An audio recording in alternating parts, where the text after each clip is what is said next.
Hey, family and friends. It's Monday. It's that time of the week again. Ready for another weekly dose of encouragement? And hopefully we'll get very encouraged today. That's the plan anyway.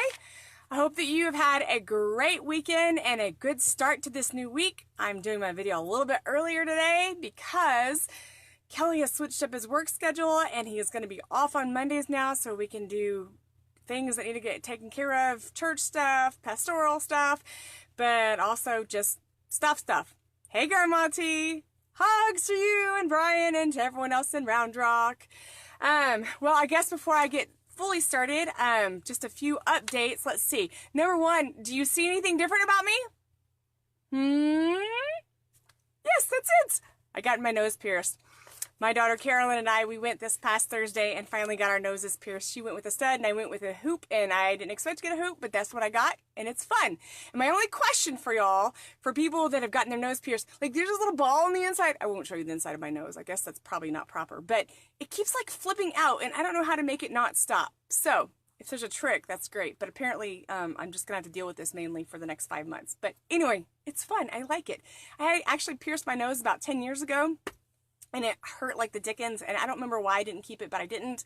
And so I've been thinking about it for several years now, but because we were in Bible school and we weren't supposed to pierce or tattoo, which I don't have any tattoos, but we couldn't do that while we were there. And so I've been actually really thinking about it for like the past year, but didn't get it done until just the other day. So that's one.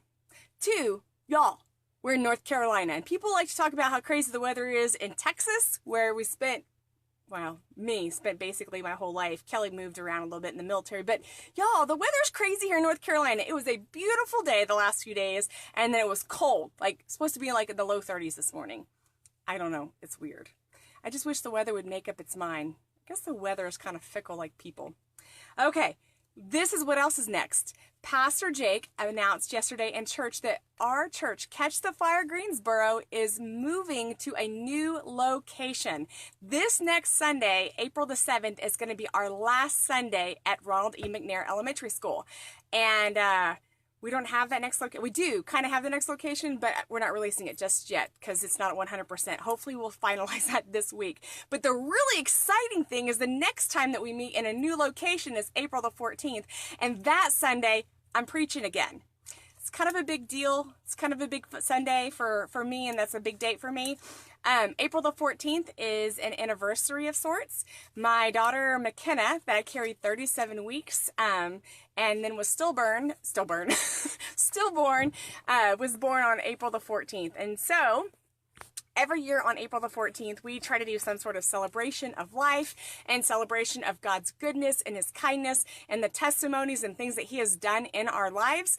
And so I'm preaching that Sunday. I have the great honor and privilege. And so I believe what I'm going to preach about is how do we deal with and overcome the disappointments, the discouragements, the things that happen in life. You know, the Bible says in Isaiah chapter 53:3 that Jesus was a man of sorrow, acquainted with deepest grief. So my question has been for years is, how is Jesus known as a man of sorrow, acquainted with deepest grief, but yet He didn't walk around depressed and crying and all of that?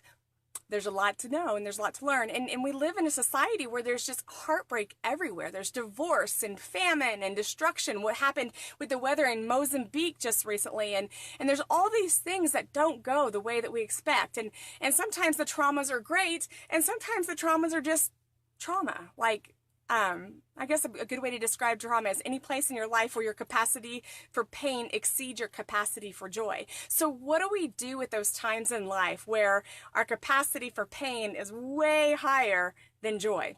Anyway, and Jesus's life is a great example of that. So I plan to use His life as well as my personal testimony.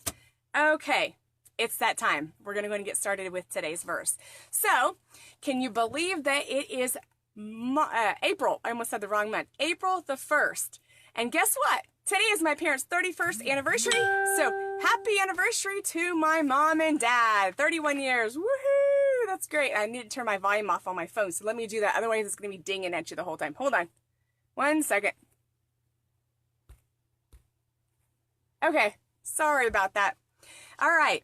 So, anniversary day for my mom and dad, but today is also April Fool's Day. but there's not going to be any fooling around in this lesson. This week we're discussing Isaiah chapter 41, verse 10. And the title of my lesson today is On the Other Side of Fear.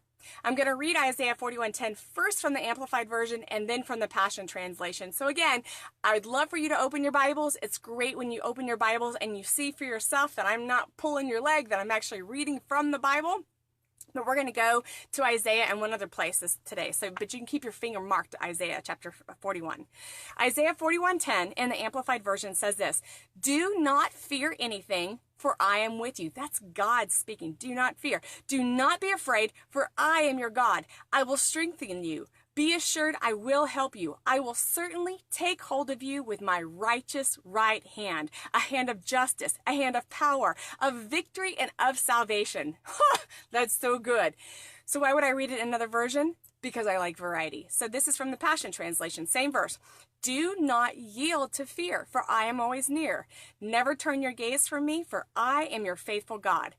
I will infuse you with my strength and will help you in every situation. I will hold you firmly with my victorious right hand." That's so good. The book of Isaiah is believed to have been written by Isaiah, at least not possibly not wholly, but at least partially by Isaiah. And the reason why I say that is because there's some places in the Bible, as I was doing some research, that it says that the historical timeline doesn't necessarily line up with Isaiah being the one who wrote the entire book, but he did write some of it, or a good portion of it. Isaiah is a prophet, and as I've told you before, the Lord works through prophets. I cannot speak today. I just need to do something with my tongue. Have you ever had a day where you just can't talk? What the heck? So this is what I do when that happens. I just speak to my tongue and I say, wake up and do whatever the heck you need to do, because I've got words I need to say today. So let's try this again. Isaiah was a prophet, and as a reminder, a prophet is someone who God operates through to communicate his message to the world. Prophets are sometimes called seers because they can see, spiritually speaking, as God gives them insight. Have you ever known anyone that's a seer? I know several. Here is also some background information that I found from my NLT Study Bible about Isaiah and about the prophet Isaiah. Isaiah brought much needed message. God is absolutely dependable, and it is utter folly to trust anything or anyone other than God. Isaiah opposed social and political evil. He censured fortune tellers and exhorted everyone to obey God's command. He rebuked kings for their indifference and denounced wealthy, influential people who ignored their responsibilities. Isaiah opposed Canaanite idolatry and insincere religious observances, declaring that only a righteous remnant would survive. He foretold the coming Messiah. The book of Isaiah has more overtones of the New Testament than any other Old Testament book and is frequently cited by New Testament authors. So this week, Isaiah 41:10 comes obviously from the chapter 41 of Isaiah, and a good title, heading, overview of Isaiah 41 could be Israel is encouraged and assured of God's help. But looking at Isaiah 41:10, that little section, you could take verses 8 through 13, and you could put this title of it. You could say, "Fear not, for God's help is present." I don't know about you, but I like to know that God's help is present and near. So with that in mind, I'm going to read Isaiah chapter 41, verses 8 through 13 in the Message translation. So I'm going to give you a second to go ahead and get your Bible opened. If you have it on your phone, go to Isaiah chapter 41. I'm going to begin in verse 8. I'm going to go through 13 in the Message translation. I like to read all different versions of the Bible. I think it's really awesome to see word by word when they're going through and they're telling you each word that's originally translated from the Hebrew or the Aramaic or the Greek, word by word. But also, it's important to know that, did you know that the New Testament is mostly written in Greek? The original was Greek. And the Greeks, they didn't speak word by word. They spoke phrase by phrase by phrase. So some of these paraphrasings, that's why I really enjoy them so much, because you can get a better overarching concept of them. That's why my favorite translation, my favorite is the New Living Translation. It's a paraphrase. It's a phrase by phrase version of the Bible. And then behind that, I really like the Amplified because it's more of a word by word. Okay, so Isaiah 41 verses 8 through 13 in the Message says this: "But you, Israel, are my servant. You are my first choice, descendants of my good friend Abraham. I pulled you in from all over the world, called you in from every dark corner of the earth, telling you, you are my servant. You are on my side. I've picked you. I haven't dropped you. Don't panic. I'm with you. There's no need to fear, for I'm your God. I'll give you strength.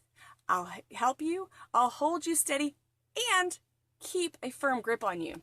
Let me just stop right there. When I read that this morning, I was telling my boys, have you ever noticed sometimes mom grabs a hold of you and hugs you and hugs you and hugs you and just doesn't let go? And they're like, "Yeah, mom." I'm like, those are the times that I know that you need to know that you know that you know that you're loved. And when you're feeling unlovable and unworthy and uncared for and unprotected and that is those times especially that someone grabs a hold of you. When they grab a hold of you and embrace you in their love, it just like can undo you. And God's the same way. He is grabbing a hold of you and saying, "I've got you. I am not letting you go. Do not fear." All right, let's keep going. Starts with verse 11. "Count on it. Everyone who had it in for you will end up in the cold. Real losers." My kids thought that was funny that it said that. "Those who worked against you will end up empty-handed, nothing to show for their lives. When you go out looking for your old adversaries, you will not find them. Not a trace of your old enemies, not even a memory." That is an amazing promise. Let me just stop right there. Do you ever get haunted by stuff? Like, do you ever have these things, these mistakes where people have bullied you or lied to you or tricked you and they keep coming back up and they play these little games in your mind? See, God says here that there's not going to even be a memory of those. Something to think about. That's right, he says, "because I, your God, have a firm grip on you and I'm not letting you go. I'm telling you, don't panic. I'm right here to help." I don't know about you, but if I just read those words every single day, over and over especially, I would feel so encouraged, so protected, so loved. And I'm just telling you that when the voices of the accuser would come at me, they'd have a hard time finding a place to land. Just saying. But I don't. It's still one of my favorite chapters of the Bible, but I need to focus on it a little bit more. What do you think? So why then?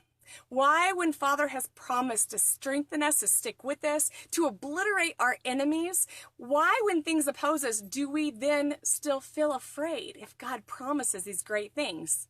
Have you ever stopped to think about that? I think that we fear for many reasons. Primarily, it's because we don't understand. We don't understand. We can't see what's coming. We can't often see the future, right? We can't see what lies ahead. And the unknown can be daunting for some of us. We fear because we don't trust. We fear because we don't believe.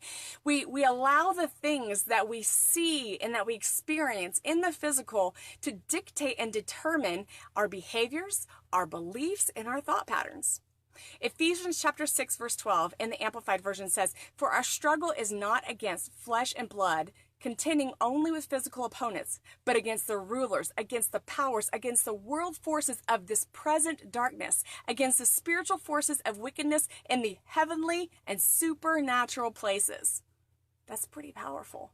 But let me read it in another version again, because it's good. It's good to hear it from different points of view. So the Passion Translation says that same chapter and verse, Ephesians 6:12, "Your hand-to-hand combat is not with human beings, but with the highest principalities and authorities operating in rebellion under the heavenly realms. For they are a powerful class of demon gods and evil spirits that hold this dark world in bondage." Satan and his minions, they are invisible. They're hidden from the naked eye. They're disguised and they're unperceivable. These vaporous beings really have no power unless you give them power. When we give them power and access, though, they do bring chaos and destruction, strife. They bring confusion and all sorts of things like that. And I don't know about you, but that's not a place that I like to live. I don't like to experience confusion and chaos and destruction. I like peace. Peace, peace, peace. So we can focus then on the promises from our Heavenly Father, our Heavenly Daddy, who is love and kind and peace and joy, who's truth and faithful, who is justice, who is gentle. Can you list some of the things? Who do you know your Daddy God to be? It's a good question. If you can't answer that question, then you probably should spend some time with him and find out who he's really like. So unlike the enemy of our souls, God never points fingers at us. God never does this. The enemy comes at you with his finger pointing and accusing and everything like that, and God does not do that. God, even in our worst days, still chooses us. The creator of the universe, when we were completely against him, he was for us. He, the one who is love, before the foundations of the earth, chose you. Something to think about. He's the one that knew that in choosing and loving us first, we, in our depravity, may never choose him in return. What would that be like? Do you ever choose someone long before they ever choose you, knowing they may never choose you? I've had situations like that in my life. God isn't abusive. He isn't a tyrant, nor is he a bully. And he is beckoning and inviting us to partner with him instead of fear. You, my friends and family, you have a great and amazing and awesome destiny. It is filled with hope and promise and adventure. I've heard it said that your destiny lies on the other side of what you fear most. We have to often face our fears in order to get to our destiny. We must face our fears head on. So listen, you will have to either go through your fear or you're going to have to get around your fear. You cannot expect that fear to just poof, magically disappear. That's just not the way that it works. Through it or around it, your choice. So your destiny and purpose in life may be on this other side of that thing that scares the bejeebas out of you. Bishop Joseph Garrington says this: we go from glory to glory, but it's hell in the hallway. And I like to add these words to it. I like to say we go from glory to glory, but it's hell in the hallway. So keep moving. Do not stop. Don't stop. Keep going. I don't know about you, but when it's hell, I don't want to stop. So we're going to watch this video real quick. I'll have to turn the camera around. I've got 2 videos to show you today, but this first video is someone who is overcoming and facing their fears, and it's going to be good. Let me get this turned around. Hold on. Let's see.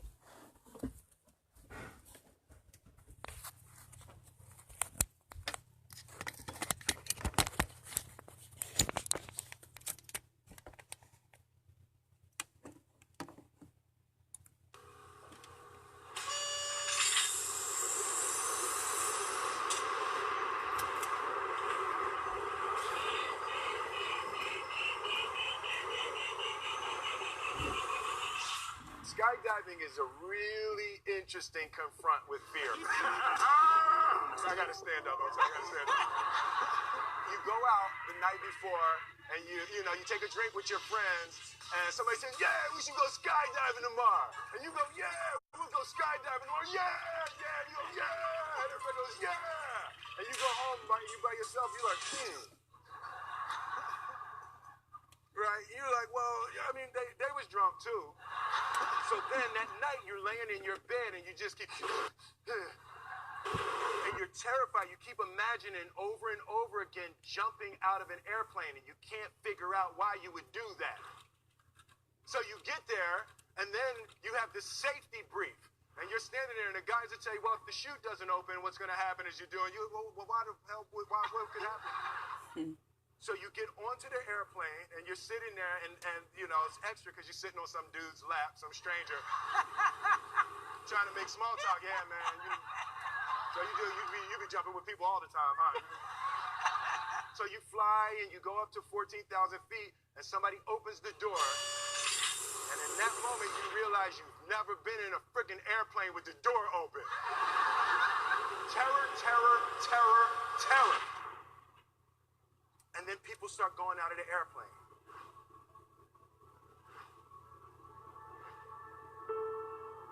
And the guy walks you up to the end of the thing, and you're standing, and your toes are on the edge, and you're looking out down to death.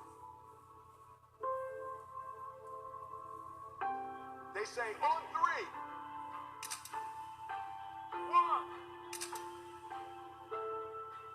and he pushes you on 2 because people grab on 3. And you fall out of the airplane,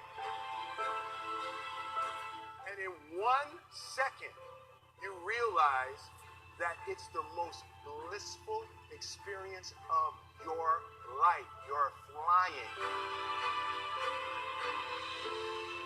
There's 0 fear. You realize at the point of maximum danger is the point of minimum fear. The lesson for me was, why were you scared in your bed the night before? What do you need that fear for? Everything up to the stepping out, there's actually no reason to be scared. And then in that moment, all of a sudden, where you should be terrified is the most blissful experience of your life. And God placed the best things in life on the other side of fear. Preach it, Will. All right. Let me get this turned back around and we'll finish this bad boy up. Hold on. All right. Y'all, that was so good. Have you seen that video before? When I was looking for an illustration for my little sermon today, I was remembering that and I was like, what? I've watched it probably 8 to 10 times, and each time I watch it, I'm just blown away. That is one of the best illustrations about facing your fears. And there's things that, I can't help but think about. Every time I watch that, I think about these things that, that I've been so afraid to do. And I wrote this down with my family this morning. This is kind of an afterthought. There is a beauty and a terror that comes with a prophetic word and a call on your life. Y'all, when someone gives you a prophetic word, or someone tells you, releases, God tells you, hey, guess what? I want you to do X, Y, Z. You're like, yeah! And then you're like, oh, that means I'm going to have to do something about it. So I'll just get real personal and tell you that one of those for me is that I have been told for a long time now that I have a call to preach, that I have a call on my life to release the gospel. I get these prophetic words. I see you like Joyce Meyer in front of thousands of people releasing your testimony and doing this and blah, blah, blah, blah, blah. And all this other stuff. And I'm like, whoa, that's crazy. That's awesome. But it's very, very scary. And I want to do that, but I have no desire to just be in front of people. I was trained to be in front of people. I was a cheerleader in junior high and high school and college, and I know how to get in front of people. But even then, all growing up, every single time before I'd step foot on the football field, or before I'd have a pep rally, or before we'd go into a cheerleading competition, my heart would go crazy, and I was so afraid because what if I mess up? It could be really amazing, or it could be really, really, really terrible. So again, going back to the preaching thing, at Christ for the Nations, there's a class called homiletics, which is the art and science of preaching. And I knew that I wanted to take that class because I knew I had that call in my life, but it's a very specific type of preaching. You don't just, it's not, words. Can't think of what it's called. Anyway, it's just a very specific thing, and you have a certain amount of time. If you go over by 1 second, you fail, and this, that, and the other. And that was, the timeline was for that class and everything. But I knew that if I could overcome that fear, that it would just catapult me into what's next. And so when I went into that class, Kelly took it because he wanted to learn and we wanted to take that class together. But for me, I wanted to get a 100, because you see, the 100s, the best 100s of that class each semester, they get to preach in front of all of their peers. It gets televised nationally and all of that. And that would be going head on. That would be meeting that fear head on. I would be either saying, God, you either said this about me or not, and we're going to just put it to the test. And so that was one of those times, and it's going into those situations. I mean, I didn't sleep well for the weeks coming to it. It was ridiculous. But when I got up there, it was amazing. And I knew that God had created me to do this. Every Sunday that I get up to preach, not every Sunday, because I don't preach every Sunday, but on the Sundays that I get up to preach, I'm nervous oftentimes ahead of time, because I just want God to come out. I want my mouth to shut off and his words, his heart to come out. But have you realized that so often of the time, like Will said, you know, the greatest things in life are on the other side of fear. Those things that God has for you, oftentimes you have to go through fear. You have to overcome fear. You have to look fear in the face and say, Anna, I'm not going to partner with you. I'm going to do exactly what God has asked me to do. It's obedience, and you just have to do it. You have to put your toes on the ledge and be willing to go forward. So I'm going to play a song because I did this for our family. Every week whenever we release our sermons, we also release a song. And so I don't often play that for y'all because there's this turning around and backwards and forwards and stuff like that. So what I might do is I might see if I just can let you see it in that screen back there, because it's just too much of a pain to twist things back and forth, but we'll see what happens. So the song I'm going to play this week is Christine DeMarco's Fear Not. And here's what I want you to ponder while I'm playing that song. It's only about 3 minutes long. Here's this. Will you heed the words of God saying, oh, beloved one, dear one, do not fear because I'm with you? Will you hold on to those words from God and plunge, dive into your future, trusting Him to keep His word, to be with you when you're afraid? Or will you allow fear to chain you, to enslave you, to hold you back from the greatness that you were designed and created for the heroic adventures that God has for you, from the grand and impressive destiny that Father has waiting for you? I exhort you, don't let fear win. Let me play this song real quick, and then we'll see if there's anything else we're going to talk about.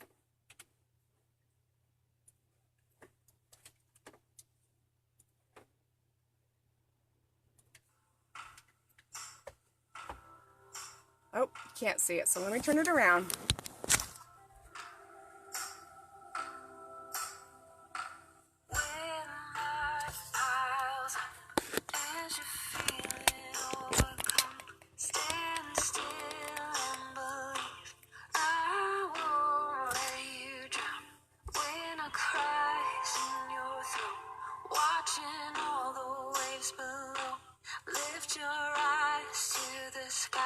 Trust that I won't pass you by. Fear not.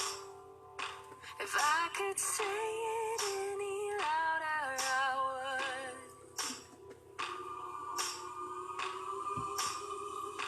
Fear not. If I could say it any louder, I would.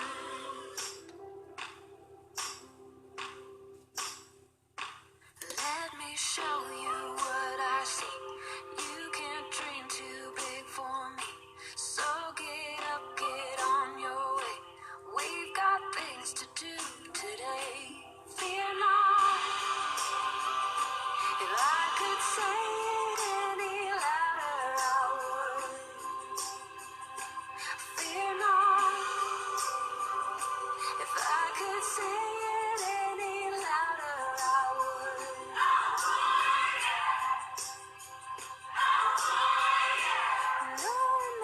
Remember all I told you. Remember all I said. When the questions start arising, keep your eyes fixed straight ahead. Hold on tightly to the promise. Hold firmly to the truth that I love you. Oh, I love you.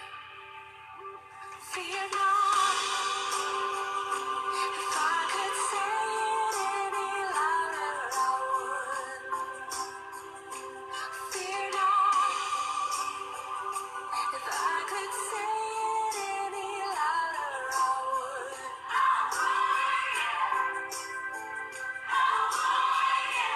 Fear not. If I could shout it louder, I would. Fear not. If I could shout it any louder, I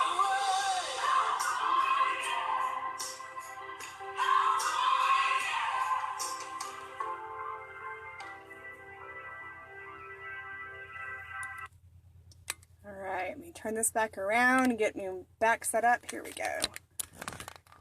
Y'all get to see my clothes.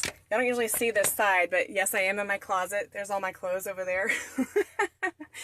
You do what you can, y'all. I've got stuff to do. Gotta have some time with the Lord, and this is how I can get quiet with him. All right.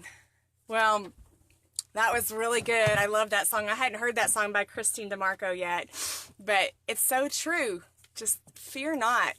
So I wrote down a few more things that I was thinking about. You know, when, like I said, there's a beauty and a terror that comes with a prophetic word and call on your life. It's beautiful. It's so beautiful whenever God tells you what he wants you to do, when he tells you how he's created you and everything like that. But it is terrifying at times because you sometimes have to get on the other side of that thing. So anything great in life that you do, it's often going to require you to go through fear.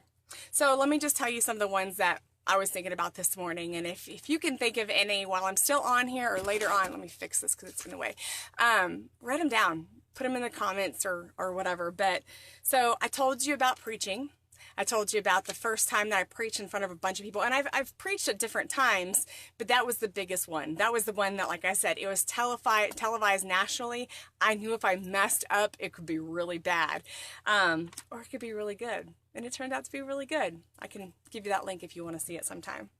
I was thinking about, I teach people how to hear God, how to prophesy, how to release God's voice. And so there's so often that over the years, especially when I was at Christ for the Nations, that the young folks would come to me and they'd say, Mama Candace, teach me how to prophesy. How do you hear from God? And I would start walking them through the process. But see, that meant that they had to take a risk. They had to risk hearing from God. They had to risk failure. And oftentimes, when you're trying things out, you do fail.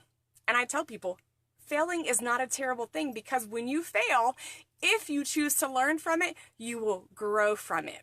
So there's that. So learning how to hear God's voice and prophesying and things like that, that takes courage. And some of us haven't built up a capacity. So start with the small. Let's see. Writing a book takes courage. Let's say there's people. So Kelly, if you watch this, it's time to start writing your book. Kelly's wanted to write a book for a long time, and it takes courage to write a book. What if no one reads your book? What if it turns out terrible? But what if it turns out great? What if the book that you release changes lives, releases destiny, releases hope and encouragement? What if? Ha! It's been prophesied over me that I would write a book, but I'm kind of like, oh no, let's do something different. It's just too much like head stuff. I don't know. Can I just like, maybe in writing a book, I can tell somebody and they'll just write my stories down. Maybe my daughter Carolyn will do that for me one day. I can just see myself being like an old, like 90-year-old lady. Oh, when I was a kid. Okay. Let's see. Another thing that takes courage. Listen, it takes courage to have kids. Let me tell you why. It's getting harder and harder to raise kids in some ways. In some ways it's not. There's always been troubles and trials and tribulations and things like that. But let me just give you the, for instance, pornography, it used to be a big deal. You had to go searching for it. You had to find it under your parents' mattress. I'm not saying that happened to me. I'm just saying, like, you had to really go looking for pornography. And now, what do? You pick up your phone, you walk in the grocery store, there's naked people in front of magazines all the time. You're watching the TV, and the commercial that comes on is a commercial about periods or pads or something, but the girl is in underwear. And we don't even think that that's pornography anymore, but we're not designed to see other people naked. Just saying. We'll stop right there. So having kids takes courage. Let me tell you another reason why having kids takes courage. Maybe you're like me. First of all, my first pregnancy, as I said earlier, I was 37 weeks pregnant. I always wanted to be a mom, and McKenna's heart just ceased beating. She died. And so then every pregnancy after that one was scary. It didn't have to be, and I know now that it doesn't have to be, but then I didn't know, because what if that next baby's heart start beating? What if I lose another one? What if? There's all these, like I said earlier, all these unknowns, right? And I did. I lost many other pregnancies. Corbin is our only living biological child. He's the only child that came out of my womb that ever took a breath. And so it's kind of hard and sad. So having kids takes courage. What about this? Getting married. Getting married takes courage. You know, So in the world, again, that we live in, where divorce and cheating and all of that stuff is so prevalent, it takes courage, especially if you've ever been hurt. If you've been hurt one time, it's really hard. You've seen your parents get hurt. It takes courage to get married. But God, right? Marriage is designed and created by God, and it takes courage, but it's so worth it. It's so, so worth it. My kids this last week they did the talent show for the Catch the Fire Raleigh Ignited Youth, and they were raising money for going to camp this summer. And both of them were so nervous going up there, especially Brendan. He had never performed in front of that many people. They did the Rango song. You can see it. I have it on my Facebook page. They did an amazing job, but both of them were so nervous. It was a very fast and upbeat song, and that song from Rango is very distinct. And so they just wanted to do it with excellence and get it right. And if they failed, their peers might make fun of them, or so they thought. If they did great, they might get applauded. And so it took a lot of courage. They had to face that fear head on, and they did amazing. 0 mistakes. It was so good. So talent shows, things like that. Choosing to learn a new instrument. When my children decided to learn instruments, Corbin really, really, really wanted to play the drums. However, he kind of has my genes, and I'm a bit on the clumsy side. One of my nicknames in high school was Candace Grace, and it's not because I was gracious or graceful. I was always tripping over things and running into things, and Corbin's kind of the same way. So when we got them signed up for music lessons, we looked at him and we said, okay, Corbin, I know that you really, really want to play the drums. However, you kind of are built like me, and that just may not, and moms and dad, especially moms, we don't want our kids to hurt. And so I didn't want Corbin to hurt. So I said, maybe you should do something simpler like playing the piano. I don't know how piano playing is simpler because you still have your hands and feet going. But anyway, so we convinced Corbin to not play the drums. And then the day that we signed up for music lessons, the guy, Keith Banks, was the one who was teaching at the time. And he said, listen, if you can count to 4, I can teach you to play the drums. And I turned to Corbin and I said, Corbin, did you hear that? They said, if you can count to 4 and you can count to more than 4, do you want to try to play the drums? And he said, I do, Mom. And he is an amazing drummer. But both of those boys takes so much courage to learn a new instrument. Brendan's talking about picking up the classical guitar in case he wants to play Spanish music or something. I don't really know what he's talking about. I should figure it out. I should be a good mother and figure those things out, but I haven't. So anyway, it takes a lot of courage to pick up a new hobby or new talent like playing music. That's all I'm going to say right now. I had others on my list. What do you think takes courage? What do you have to face? What prophetic words and calls in your life that do you have that you need to face that fear head on, be unwavering, be deterred that you're not going to stand on this side. I tell people all the time, one of my biggest fears in life, and this is so ridiculous, but I expose it for what it is, because I'm not going to hold on to things that I'm afraid of and let them stay in my mind and get all disgusting and have all these other with them or whatever. So I usually tell people so that they can help me walk through them. So one of my biggest fears in life is that I will not be everything that God created me to be. If he calls me to preach, that I'll preach. If he calls me to prophesy, that I won't prophesy. Whatever he calls me to do, that I will stop short. That's a fear of mine. And so I use that fear to propel me, to activate me, to move me into a place of obedience, because I don't want that thing. I hate fear. I hate it. I hate it. I hate it. And that's probably why, and this is a whole nother lesson in itself, but that's probably why I struggled with panic attacks so much, because God knew that he's designed me to face fear head on, and the enemy knew that, so he put this thing up against me so that I wouldn't move forward. And so I get told on a regular basis, oh, Candace, you're so courageous, whatever. I'm not courageous, I'm obedient, is probably what I would tell people. So obedience and fear of the Lord are my driving factors. All right, I think that summarizes it for this week. I bless you to be everything you were created to be, nothing less, nothing more, in Jesus' name, perfectly perfect in every single way. And I bless you.